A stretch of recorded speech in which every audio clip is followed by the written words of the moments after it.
Flood যাওয়ার পরে telecom টাওয়ারের কুছ এই রকম পজিশন।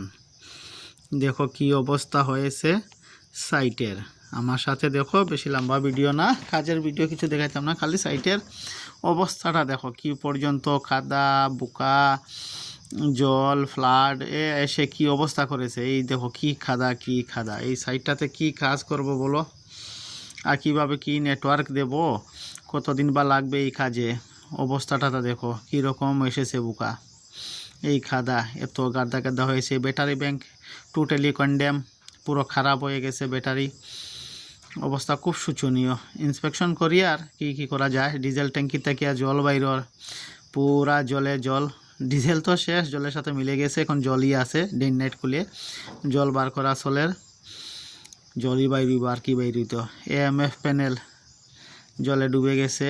বাঁশের পুল বানাইয়া লাস্ট ইয়ার কাজ হয়েছিল বৃষ্টি দিলে। ডিজির ভিতরে দেখো কীরকম মাটি জমা হয়েছে, অল্টারনেটার শেষ। BTS এইটাতে কি নেটওয়ার্ক পাই আমরা, BTS-এর অবস্থা। ডিজি ব্যাটারি যেটা দিয়ে ডিজি স্টার্ট হয়, এইটার অবস্থা। এই যে